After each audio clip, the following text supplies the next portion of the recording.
Well, good morning, everybody. So I'm laying here and I'm like, why don't I do a podcast? I'm boring. People won't listen. How about if I just hit play? So I was going to talk about some of my musical past things, some different things, people I met, musicians, stars, whatever you want to call them. Um, I wouldn't know where to start, just like your average fan. As I was growing up, I was introduced to the band Rush, and with me being a drummer, of course, I became, the second Neil Peart.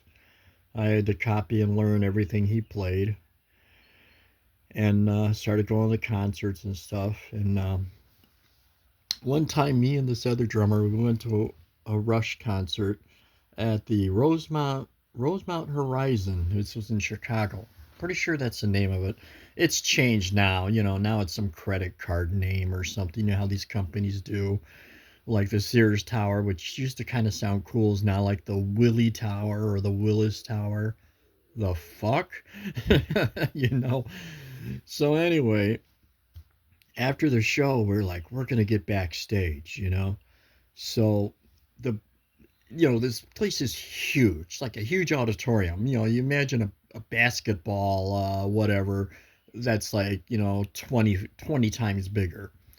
So we crawled on our hands and knees in these bleachers, and we got in the back bleachers behind the band. And my buddy, I don't know, he chickened out in a way, but he's going, I'm going to go this way. Well, I was determined. So I climbed down, and boom, I'm on the stage, but at the back of the stage, and there's Neil Peart's drum kit. Just, I was in awe. And I mean, I'm shaking because security's all around and stuff. And I walk up to the back of his kit, and I'm standing there like going, holy shit, this is Neil Peart's drum kit. And I reached my hand out and I touched one of his floor toms. And as soon as I touched it, this dude grabbed me by the neck, my shirt, and he's like, all right, come on, get out of here and shit. And he dragged me back and stuff. And he was really cool about it because you can't be back here, you know this.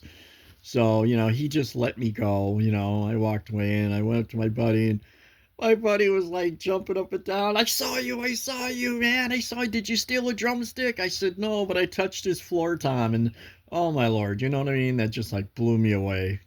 I just felt like I met my first amazing star. Um, I don't know where to go from here. That was like the best one. Maybe I should have saved it for last. On an Easter Sunday in Hammond, Indiana, Kiss came through, and this was their after they took the make off and stuff, and they played a great show. Well, the band before them, they were called King Cobra, and there was this drummer. He's pretty well known. His name is, people call him Carmen Apiece or Carmen Apogee. So I ran into him in a hallway and wound up walking around with him. We wound up in some bleachers, and this blonde haired girl, cute little girl, she comes up. They were staying at the Holiday Star in Maryville, which is now Hobart, Indiana, because they annexed it or something. Anyway, she just walks up and she's going, okay, I got this other girl. We're gonna meet you at the room, okay? And he's like, yeah, yeah. And she walks away, and I said, oh, I said, your wife, girlfriend? He goes, nah, he's just one of the girls. She's one of the girls that tags along, and she's, stays at our rooms and stuff, and blah blah blah. And it was great having a conversation with me. And he took me over to the side, and he introduced me to Paul Stanley, and I didn't even recognize Paul Stanley because it wasn't, they didn't have their Kiss makeup on and stuff.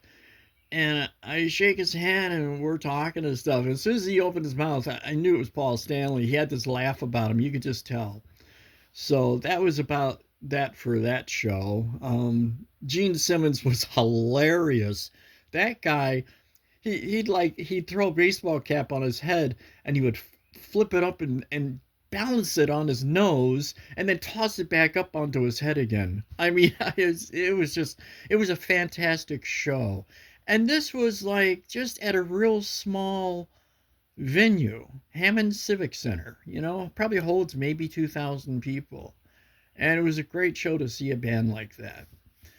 What else can I bore you with? If anybody knows a famous drummer, they call him the world's greatest drummer, Buddy Rich. I met Buddy Rich about 3 times. Been backstage with him. I was on his tour bus, which was like an oversized school bus, and I got pictures here with him and stuff somewhere, autographs and stuff. And I asked him one time. I said, "Who is the better drummer?" I said, "You or Gene Krupa, who was another famous jazz drummer."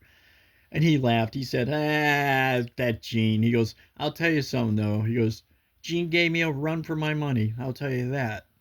Well, about 5 to 7 years after that, I was playing and hanging out with a band called USS. Like every time they fired their drummer, they'd let me play for a while. Then they would get rid of me and bring their drummer back after they got done being pissed off at him. Well, Sandy Krupa, Gene Krupa's niece, used to play drums for USS, and I met Sandy, and me and Sandy, we dated for a while. It was a brief dating. We're more like really became very good friends. Like she would see me, throw me in her car, and we'd ride around back then. And things are more loose. We'd have 6 packs of beer and shit. Smoke a joint, and just ride around. This girl was about a 5'3", 95-pound little blonde hair girl, and I was a good drummer back then. I feel that I'm still a very good drummer. I just don't play anymore. But this little girl, she could smoke me. I mean, she was amazing. She had a right hand that could play a bell cymbal to the ground. I mean, she could ride a bell cymbal that was just unbelievable. She was so wonderful. Sandy, I miss you.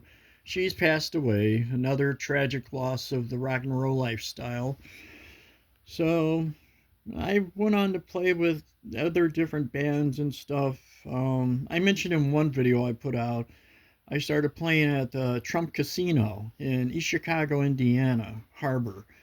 Trump had a boat casino there, and I started playing for a band that played there, and I met Trump twice, and I was always kind of flattered that he called me a great drummer and stuff. And I don't know if I want to get into this part of the story, but I was told that I'm in the Epstein files, and I'm like, what? I've got a musician lawyer, a lady in Chicago who I used to deal with a lot, and she contacted me. She goes, "You're in the Epstein files." I'm like, "Shut the fuck up." And she said, "No, no, really." She said, "I saw an email where Trump Epstein emailed Trump, and now this is allegedly, okay? I've never seen this email, but Epstein emailed Trump, and he's looking for a band for some showcase thing or something." And Trump told him, "Well, I know this drummer Jim. I can get in contact with him. He could probably hook you up with a band. He's a great drummer." So I used to always think, Trump called me a great drummer. Well, nowadays you don't want to brag about stuff like that. But no, I never met Epstein, and I only met Trump a couple times in passing. One time was just like, a handshake and, "Hey, you're really a great drummer. Thank you very much, sir."